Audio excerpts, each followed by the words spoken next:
Okay, yeah, so we can start now. So, would you mind doing an introduction of yourself? Yes. Hello, everyone. Peace. My name is Jennifer Pagán. I am one of the co-founders and the co-directors of the Let Us Breathe Collective. We are an alliance of artists, activists, healers, organizers, and educators, really just trying to use our creativity and creative potential to imagine and build a world without police and prisons. We operate and steward the breathing room space, which is our liberation space on the south side of Chicago in the back of the yards community and neighborhood.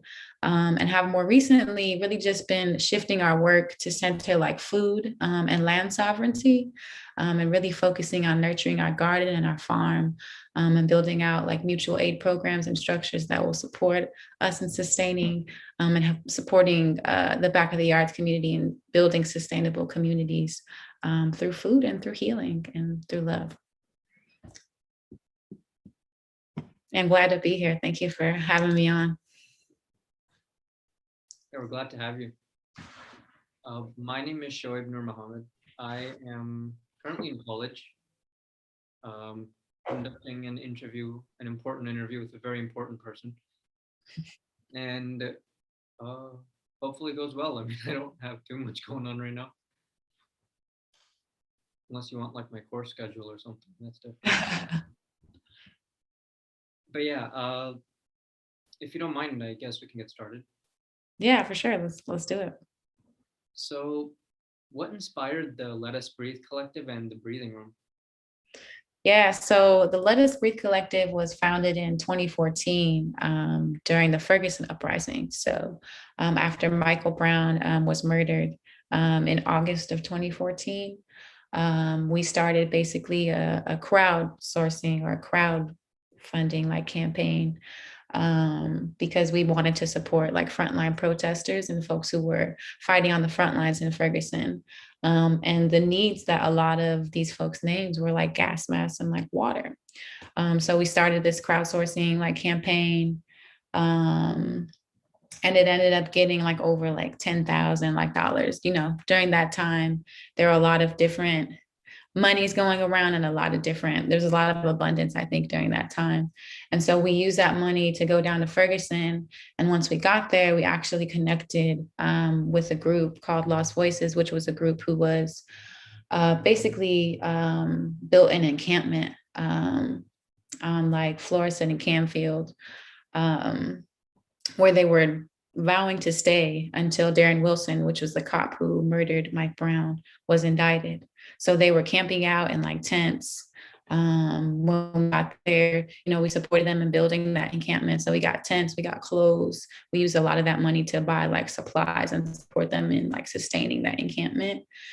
Obviously, like Darren Wilson was not convicted. And so they were eventually like kicked off that lot. And so we were able to continue to build a container basically through the Let Us Breathe Collective to share their stories and to share a lot of the experiences that they had within Ferguson and within Uprising. And so a lot of that looked like we created like a play and like a performance series called like Lost Voices Live, where a lot of the young folks who are participating in that encampment and who were in Lost Voices were able to like share their stories through like performance. So we like visited a couple colleges and did like workshops, and they were able to lead. And like eventually one of our other co-founders, Christiana Colon, wrote a play called Florissant and Canfield, where she kind of did an adaptation of some of these stories and really tried to capture a lot of these different experiences within that writing. And so once we kind of established that relationship with Lost Voices and really got into doing work at the breathing room space, we kind of had to stall renovations and stall rehabilitation because we ended up being a part of this National Day of Action in about like July of 2016. I believe so. Yeah, that led to Freedom Square, which was our encampment, right? And kind of the spirit of this Lost Voices encampment that we witnessed in Ferguson, that we created across the street from Homan Square, which is a CPD Black site, where they basically cops basically take people without their consent, without families' knowledge or awareness, and they torture people. There have been like millions, not millions, thousands of stories, right, of torture that come out of there. And I believe The Guardian like released a story back in probably 2014, I believe, a little bit before we were at Freedom Square, that documented some of these stories, but it was only so many, right? Because we only know the ones that were documented. And so while we were there at Freedom Square, we really got to know a lot of the different ways that the police impact or, support in divesting from communities, right? Because we're investing in police and divesting from communities. So we really got to see that relationship clearly. And we really made a clear shift at Freedom Square to be kind of more community centered and really be like an abolitionist presence on that vacant lot. So we had a full service kitchen. We were grilling every day in the summer. We had a free store with clothes. We had a full library. We were basically running a youth summer camp out of Freedom Square in summer of 2016. And so basically when we built the breathing room, we took Freedom Square and we brought that encampment inside. And so at the breathing room space, it's really just a hub and a center and really a liberation oasis that we center around healing, around organizing, and around creativity. We really believe that when we are in kind of all these processes simultaneously, that we activate our highest capacities and are really able to connect to spiritual knowledge, that will support us in creating this world that we imagine and hope for. So a lot of the work at the breathing room really centered in education, really centers in art and storytelling.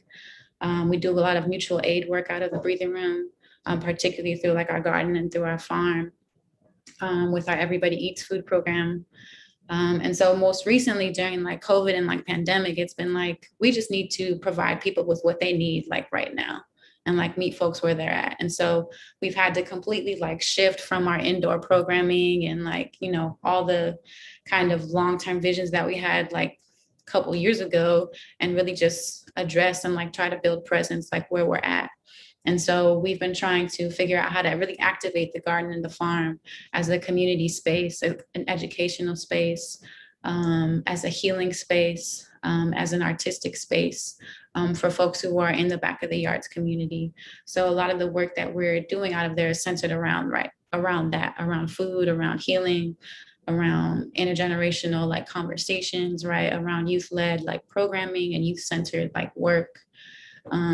So we're really looking forward in the spring and the summer months in really activating and having more folks in the garden, having more folks in our healing herb kind of area. We have so many different spaces and pockets and resources that we're really hoping to make available to more people this summer. Yeah, I hope that wasn't too long-winded. I was trying to make sure I gave the little shorter version of our story, but it's a lot we've done and been in many places and spaces in the past 7 years. Wow, there's a lot of stuff. So I mean, even before you got together and got more people organizing with the groups and stuff, what sort of inspired you or led you to, go forward in this direction? Yeah, I think for me, a lot of my involvement in movement was deeply rooted in education, was deeply rooted in my connection to young people and the ways that they imagine a more liberatory future. I think that was my first entry into a lot of the work that I do now, particularly in Chicago, was through my teaching, right? So before I was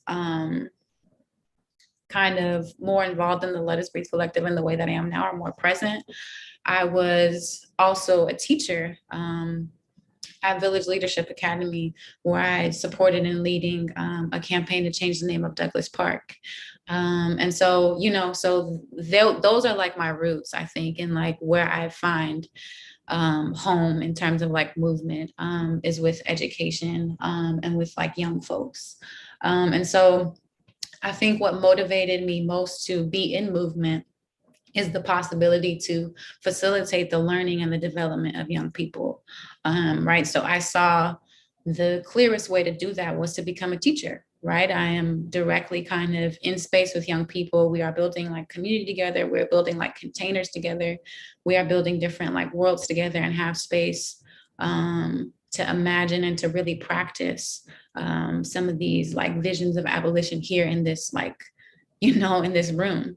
And so a lot of the work that I was doing with Let Us Breathe, or a lot of the practices we would use at the breathing room, right? Like our brave space agreements, or the ways that we would call each other like stewards instead of like workers, so like just these different like practices that I would bring into my classroom. I think that really supported me in finding my role in like movement, and in being able to recognize my different like capacities. And so I feel like having a start in education, and having a classroom and a space to really like, I felt like me and my students were really engaging in like experimentation when it comes to like the ways that we were, supporting and like caring for each other, in terms of just like circle keeping, in terms of these different kind of indigenous healing modalities and practices that we often forget because of the ways that we're taught to deal with each other through systems like capitalism or like racism. And so I feel like some of my beginnings also, as mentioned before, are really rooted in Ferguson, and really being activated during that time and seeing that abolition was the only way forward. Because before that, a lot of my organizing was centered around like electoral kind of like politics. So I was registering people to vote and like, and so once I saw that Mike Brown was murdered, that kind of really started turning like the abolitionist wheels like in my brain, and supported and really thrusted me into the abolitionist like movement that is here in Chicago, that is so like ripe and like rich with so many like brilliant like people and like minds. So I would say, yeah, a combination of kind of like my educational background and like experience, and then Ferguson has definitely supported me in feeling rooted in movement and in this space. So, how does your organization help people reimagine our city without police and prisons? Ooh, yeah. So across the years that we have been an organization, we've hosted many different like events and actions that really support people in activating their imagination. So, for example, one of the earliest events that we did was Remembering Rakia. And so Remembering Rakia was held at 15th and Albany. And Rakia Boyd was a young woman who was about 22 years old, who was shot and killed by a Chicago police officer, Dante Servin, in 2012.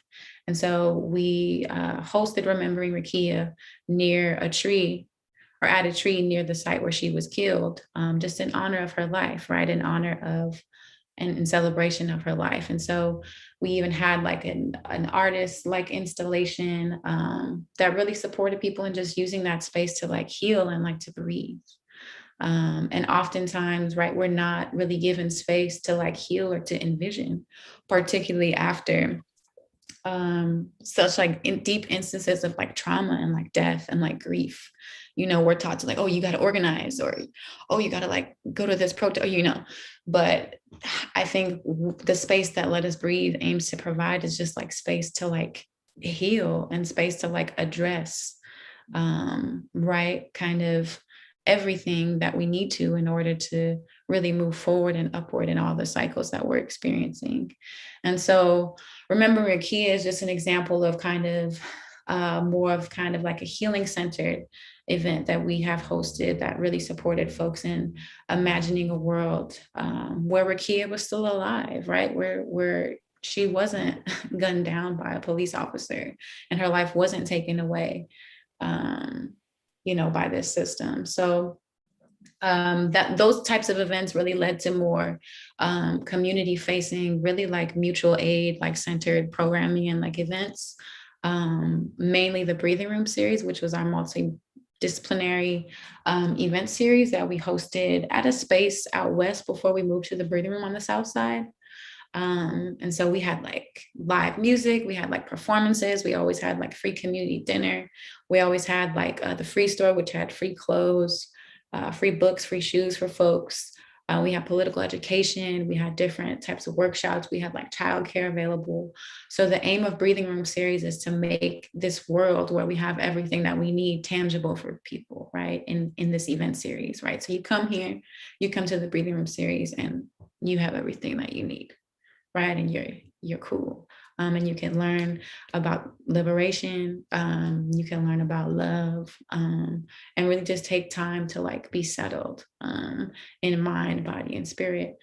In the Breathing Room series, also, we've had like just different healing like weaved into it. So we offer like Reiki, right, at some of the Breathing Room series, or we offer like massages. And so really aiming, I think, in every event or any action that we do is really offering up our vision for the world tangibly.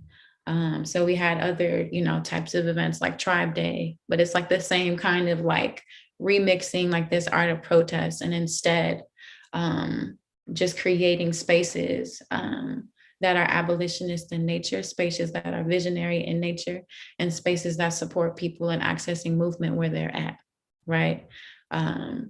Through creativity and through arts and through like creative expression.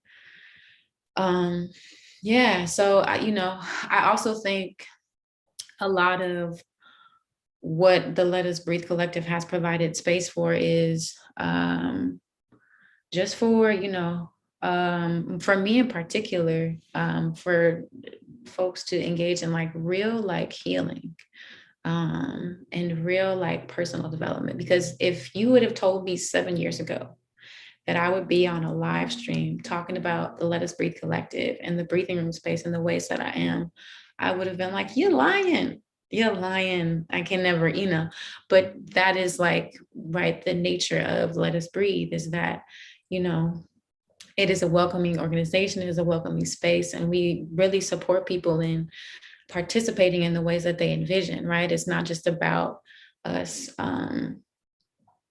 like kind of just lending our vision to community without operating in community with folks. And so it's a lot about really listening and making space for people to speak in the ways that they imagine and show up in the ways that they imagine. So a lot of our work is building containers and building space for people to feel brave and to feel comfortable moving within these worlds. Yeah, that's amazing. Like, it's just like there's so much to it that I obviously even before this live stream I just didn't understand. And yeah, no, it's really expansive, and I'm really grateful to be a part of it. Yeah, and even on that kind of note, like the thing you mentioned before, like I know even lately, like I hate saying it, but like the police shootings and stuff, like they're becoming more common, and it seems to be like more so with police officers and stuff. So like that, I know it's usually attributed to racism and stuff. So like, where do you think that comes from? Like, from your perspective, what do you think causes that? That's a really big question. So there is a long historical legacy behind the reason why police exist the way that they do today. And that legacy began in slavery. And so the simplest way that I can try to explain it that doesn't like take us off into like history lesson is really once enslaved people, enslaved Africans, once they had, even a slither or an ounce of freedom, there were basically these patrols, runaway slave patrols, that were put in place that would essentially be tasked with ensuring that slaves did not run away, or that enslaved people did not run away from plantations. And so, out of that legacy comes like militias and like police and like, and so I think, it's not just getting more common now. This has been the case for like centuries. It has just like evolved, right, into what it is now. And so I think a lot of the work that we do is really trying to imagine a world that makes a lot of these systems of governance, a lot of these systems of oppression obsolete, right? So it's like, we don't need to have like a prison because instead we should have like healthcare, right? We don't need to have a prison. Instead, maybe we should like open more mental health facilities. Like we don't need to have a prison. Maybe we should have more space for like art and like youth programming. And so a lot of the work that we do with the Let Us Breathe Collective is to imagine a world where true justice is served, right? Because justice is not a police officer being arrested or being charged, right? That's not really justice, right? Justice is a world where Adam Toledo is alive. It's a world where Rakia Boyd is alive. It's a world where Mike Brown is alive. And so within a system that has been rooted in violence, that has been rooted in like oppression and like enslavement and captivity, colonialism, there's no way to hold that system accountable. Because the way that it started is from devaluing people in their lives and their bodies and their hearts and their minds and their spirits. And so there's no way to reform that system. There's no way to hold that system accountable. And so the really hard work of imagining different strategies is what we try to actualize at the Breathing Room space and within the Let Us Breathe Collective. It's interesting because I know like since like close to the beginning of all this, like change has been trying to be made like ever since. But like, why do you think it's been so tough? Like why is it that people are still like, like why is that racism and stuff still present? Like why do you think? Like why haven't we like snapped out of it? I think our society, the way that we are conditioned and socialized, is centered around these systems of capitalism and like racism. And so, I think until we admit that the fact that like billionaires getting like 10 times richer during a pandemic is not okay. Celebrities having like $1 million deals during pandemic is not okay until we admit like that this culture and this kind of larger society that has been created as a result of valuing these systems and valuing the ways that they assign personhood to people has gotten us here, then, I don't know that there is an ability to kind of move forward without that acknowledgement. And so I think for me, a lot of the work that Let Us Breathe has been involved in terms of change has been rooted in not trying to like hold this system accountable,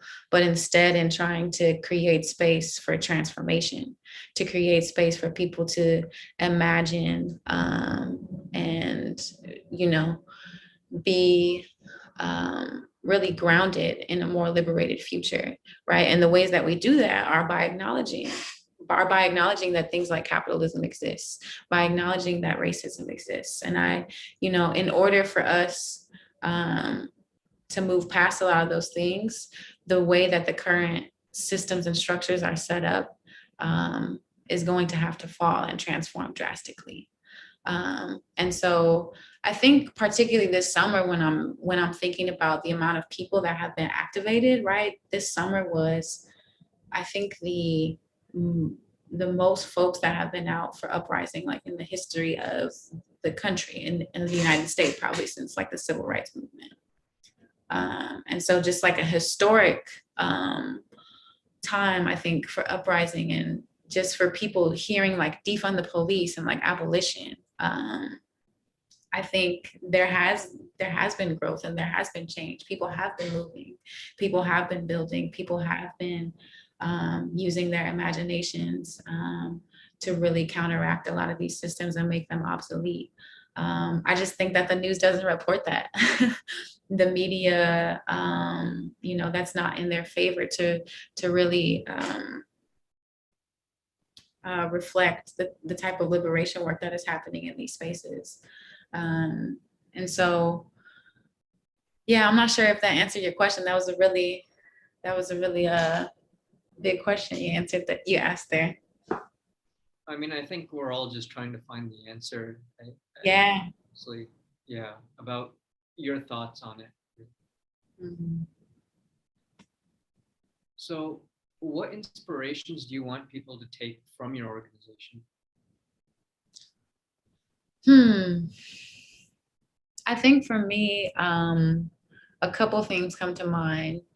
One, I think at Let Us Breathe, really grounded in the belief that everyone has the capacity to heal and that everyone has the capacity to also be healer. Everyone has the capacity to organize and to be organizer. Everyone has the capacity to create and be creative, So I think the types of connections and relationships that we really hope to inspire and to really build and sustain are ones that support people in seeing their capacity to be change makers and their capacity to engage and be an abolitionist. And so I think one thing I want folks to, I guess, be inspired by is really that they can do what they want with what they have, and that we have what we need to move forward in the ways that we imagine, as long as we are making space to heal, as long as we are making space to really care for and tend to each other in the ways that we imagine and that we need. So, like, what keeps you going, like, when things aren't really working out? I, in the recent kind of years, have really, in my movement work, have been drawn to develop a spiritual practice that just involves, ancestral reverence. So communicating with my ancestors and really activating my memory in a way that supports me in fortifying my body. So it's like, engaging in intentional movement, doing like breath work, like feeding my body good food. Like maybe I should don't do the Culvers tonight. Okay. Like, maybe some like veggies and like fruit instead. And so really centering my emotional and physical and mental health has supported me in being able to show up in the ways that I have in Let Us Breathe. Yeah, that's a really amazing way to put it, because it's like there's so much that goes into it personally, even like as someone like yourself who's an organizer. I mean, I feel like when you're in that kind of a position, it might even get like, it gets pretty easy to like kind of lose hope sometimes. Mm-hmm. Yeah, because, as organizers, traditional models of organizing tell you that you're responding like to crisis. Basically, it's essentially what you're tasked with doing as an organizer. It's like, oh, that over there was, and it's like all about winning and like kind of like responding in a way that maybe isn't like rooted in like community. And so I think, or rooted in like healing and like real, like, okay, let's maybe take a moment to just like breathe and try to evaluate what we're doing before we move forward, and like kind of a slow and small kind of approach. And so I think that's what really Let Us Breathe aligns with, is like this slow and like small approach of organizing versus like, right, moving at the speed of trust, right? Instead of just moving at the speed of like how we imagine things should be, right? How is it that we're building community programs without community, without speaking to community? Or, how is it that we're claiming to build a healing space without offering it, So a lot of the work that we do kind of tries to or at least the role that I see myself having as someone who is in a deeper role of leadership than I was before, is like really encouraging us not to move at a speed of urgency, and instead to like really try to like move at the speed of our healing and not the speed of like this world.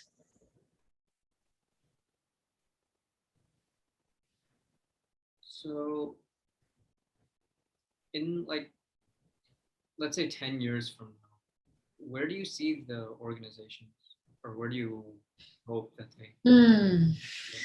Well, I hope that we have supported just in developing so many different leaders, artists, farmers, gardeners, beekeepers. I just really imagine us activating the space in a way that supports people in finding their place and their purpose and their path.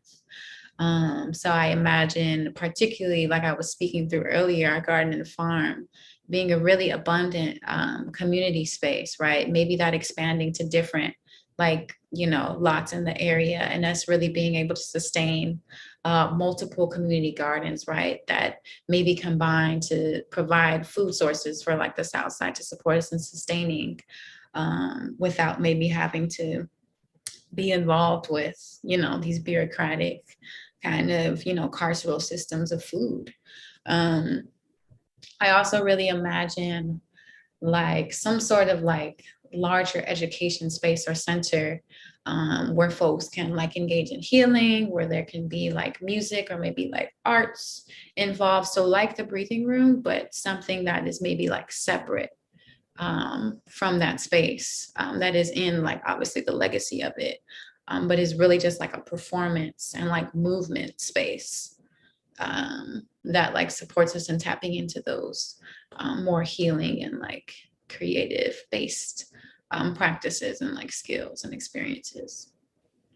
And then like just imagine maybe me not being the you know, imagine obviously like new energy and new cycles of people and like leadership to support the organization in building its capacity through cycles.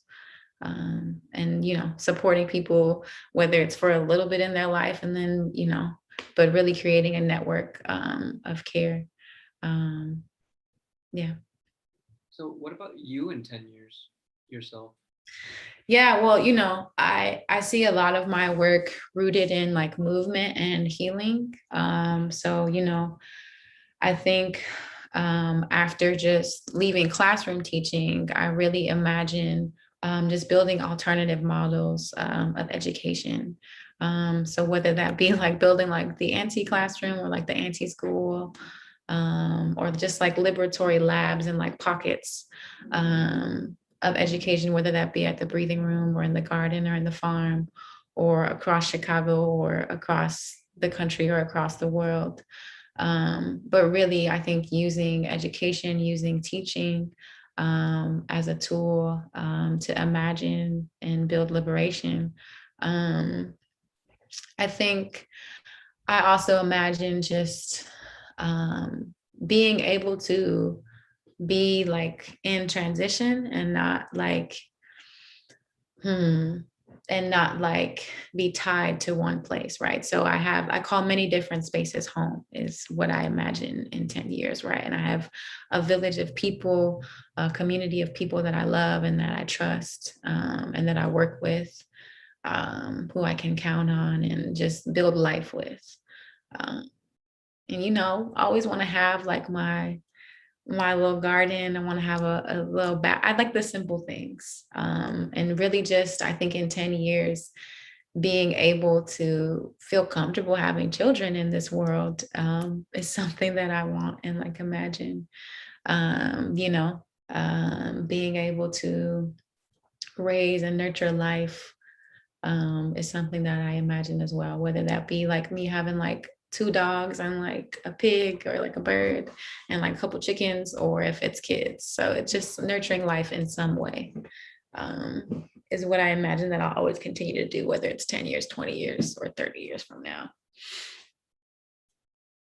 I noticed you didn't mention Culver's at all, so I think you're also Hopefully I'm off the fast food by then. Yeah. Completely. So I guess looking at it the opposite point too, like 10 years ago, where did you think you'd be? To be honest, the way that a lot of my experiences have come together, I don't even know that I had the capacity to imagine that at what age was that? Like at 16, I felt like I had a really warped vision of who I thought I would be that was like really tied into like society, or what my parents thought, or what like my teachers thought, or like what my friends thought. And so I feel like 10 years ago, I was really kind of rooted in, oh, I'm going to go to college. I'm going to make sure I have like a stable job. And I think just as someone who came from a background where, we were in survival mode kind of a lot of the time. And so I knew that once I had access, I had to find stability. And I thought stability was like having a career and having money. But really, that just means like deterioration sometimes and like stagnancy. And so 10 years ago, I probably would have been comfortable with just kind of following the traditional path that folks do, right? Going to college, getting a job, getting married, like following that kind of traditional, like American, right? Very nuclear, like family, like centered, like heteronormative, like path. And so I'm really grateful for movement, for holding me in the ways that it has, and for all the people I've met and just the relationships that I've built that have supported me, and seeing myself in very different ways, and being able to grow in the ways that I have. And you know, I think as someone in movement, right, it's always about kind of imagining and looking ahead, but it's also about just working to change now, and like embodying abolition now. And so I don't know that 10 years ago I would even have any imagination of that I would, help steward a liberation space and be a co-founder of, and then be a part. Yeah, I would have never guessed it. I just, only had so much ability to imagine with all that I was trying to survive. Does it still feel shocking to you sometimes where how far you've gotten?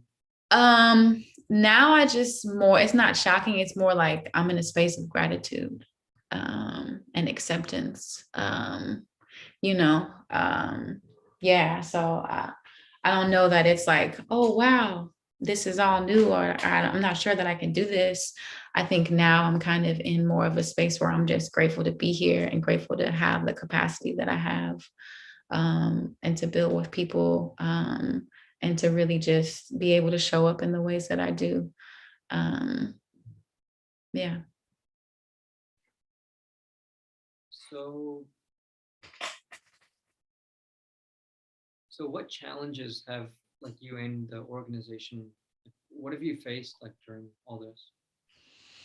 I definitely think, we are a small organization, and like have obviously always, relied on like community, and like folks in our tribe to like support us. But, when it gets down to it, there's like 3 to 5 folks that keep like the Let Us Breathe Collective like growing and like moving. And so I feel like a lot of our challenges have just been in maintaining and sustaining capacity, and really being able to build structures that support people in participating within our existing systems. And so I think a lot of what my leadership capacity and role has been is trying to figure out those different avenues or like pathways, and really support people in seeing themselves as a part of like the Let Us Breathe Collective, and as a part of this larger liberatory vision that we have. And so, yeah, I feel like with any like organization, right, there are like Black folks are tired. We are pulled in so many different directions, particularly in movement work. And so sustaining or having the capacity to sustain an organization like this is like, it's difficult. And so I think we would benefit most from just having like, right, a sustained capacity. Yeah, but again, even saying that right now, I feel like we have had just so many different people that even as the weather is getting warmer, who want to like plug in and come and be a part of the space, right?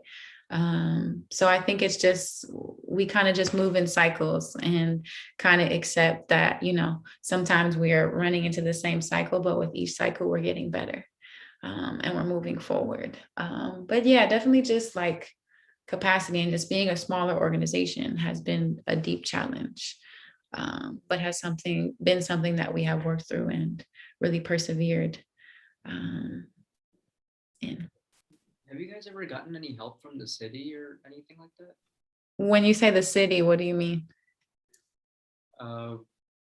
Just like any like officials or anybody in in terms of like in like a higher status kind of thing.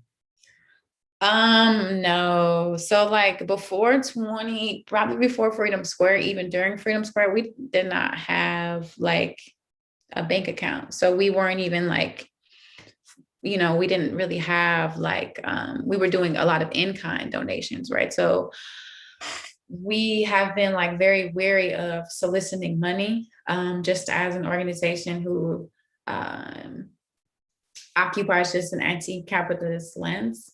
And so we don't directly solicit money from people. And if we're talking about like the city, like the mayor and like the city of Chicago, no, I don't think our values align in that way. I think the mayor, even before Lori Lightfoot, has shown that the position itself does not value the lives of Black people, does not care about Black people's voices or the communities that we reside in. And so a lot of the work, again, like I mentioned before, that we do, that Let Us Speak does, is to make those systems obsolete, right? And to support people in imagining community-centered care that exists outside of these bureaucratic systems. So what made you guys choose the city of Chicago as opposed to like any other place? Well, we're all from here, so that's just naturally where we're rooted. Yeah. So two of our co-founders are actually brother and sister. Damon and Christiana are brother and sister. And they grew up on the South Side, right? I grew up here in Chicago up north. So we're all just rooted here in Chicago. And, when you think about just the larger abolitionist movement across just like the nation and the world, Chicago is really a center for abolitionist organizing and work that we're proud to be a part of, that longer historical legacy. Do you guys plan to expand or anything like that, maybe in the future, or do you guys plan to keep it here? Definitely imagine creating national and global networks of liberatory work and like being involved in different places across the diaspora. But I think for right now, really trying again, like I said, just to build slow and small and move at the speed of trust, and then use those models to expand and go other places. So given the virus and how like everything's pretty much gone like online for the time being, do you think that's helped your outreach in any way? I definitely think it has put us into just like a larger political landscape, right? So at the beginning of pandemic, right, we were kind of activated, or people were kind of really kind of wondering about the work that we do. And we also provided space once uprising happened for folks to like gather, outside and like have meetings, be able to plan and like to organize and to build things, right? Like the Defund CPD campaign, or to build containers like the Black Abolitionist Network. So the breathing room space has really been used to facilitate a lot of that work and a lot of that learning. So is there anybody like maybe even in history or somebody, like anybody that's inspired you to do the work that you do? Or Hmm. That's a good question. Um, I think for me, the first person that really comes to mind, whose probably text I read first and supported me in just developing a larger like feminist perspective, is definitely Audre Lorde. I appreciate the ways in which um, she really wrote about her identity and her experience as a Black lesbian woman. And really, I think portrayed just such delicate and such difficult stories and narratives with just such grace and such delicacy. And so she has, I think, just in like her essence and her nature, has been someone who has definitely inspired me in the ways that I think about the world and the ways that I treat others. And, you know, Angela Davis has also been someone who has deeply just impacted my thoughts around, again, just like carceral systems and the ways that they impact people and their lives.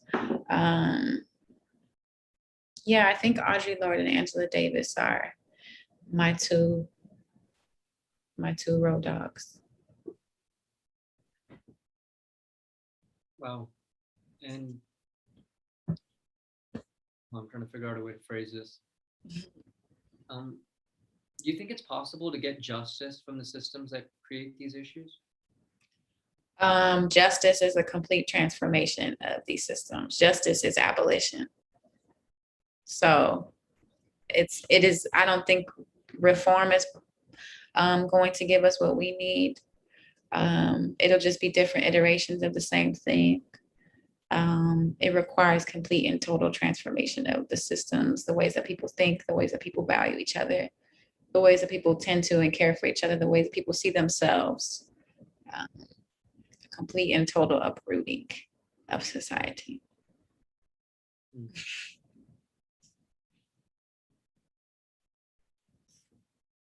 So, like the phrase Black Power, what does that mean to you? Mm. When I hear that, I really think about um, a much longer, like Black radical, like tradition. So I think about folks like the Black Panther Party. I think about folks like James and Grace Lee Boggs. I think about you know, folks like James Baldwin. I think about folks like you know, Toni Morrison. But you know, I think for me, Black Power is a statement that is like rooted in a rebellion, that is rooted in seeing Black people as whole and full and valuable in this world. I think it is a reimagining of a world where there is repair for the harm that has been done. Um, and, you know, I think for me, Black Power in particular has created a foundation for this type of movement to exist in Chicago right now. Right? Because we're, you know, again, like we are moving in upward cycles, and we are learning, right, from folks who were involved during those times. And we are really standing alongside these folks in this work. Yeah, I don't know if that answered your question. I mean, yeah, of course. But like, even in these times, like, what keeps you like happy? Like, Yeah, good question. I think for me, a lot of that involves being outside and being in nature, being, you know, sharing space with loved ones and with friends, chosen fam. Um, and I think too, just really being able to uh, tap into my internal world in a way that supports me in creating and building an external reality that is rooted in like freedom and complete and total liberation. So I feel like that keeps me happy and like whole, right? Having the ability to love alongside others, to have space and a practice that involves like breath and like intentional movement, and just having the opportunity to experience new things and new people, just in so many different spaces and places. So learning really keeps me happy and alive. So like, on that note, do you have any advice for anybody who's watching? Like, just general advice or anything you want people to know? Well, something that really helped me, I think, just in really recognizing and acknowledging and seeing myself is that nobody knows what they're doing. Nobody knows what they're doing. They're just doing it. And so my advice or my, my words of encouragement really are to do the things that you want to do when you think of doing them and when you want to do them. Right. So if you have an urge to like draw, then do that. Right. Or make a plan or change habits, change behaviors in order to do that. Right.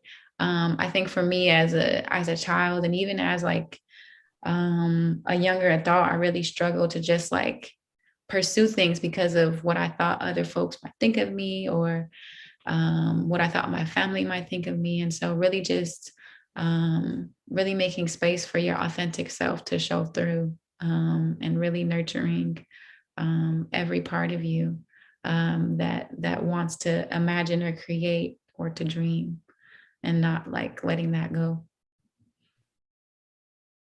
And what would you say to people who don't exactly understand the organization? Better understand it. What do you mean?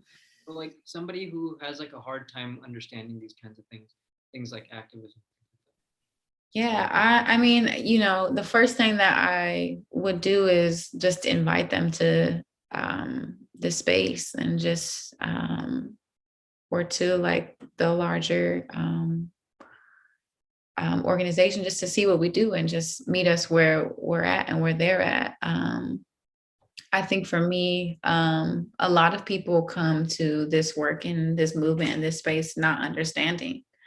And so it's about creating space for people to learn, for people to feel comfortable learning, and for people to feel like connected. And so, if someone didn't understand, I think I would welcome that and would create space to find understanding or create shared understanding in some way. Well, it's almost 5 now, so, and I think I've gone through the questions. Yeah, you really went to town with the questions. I love it. Thank you so much. Yeah, of course. And you did an amazing job too, especially like with the explanations and stuff. Like, thank you. Thank you. I definitely got a better understanding. To watch this and see. Yeah, I think I'm gonna have to take a break from Culver's too then. Oh, okay. It's my first little step into inspiration.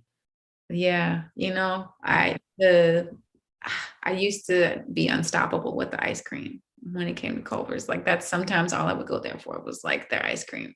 Do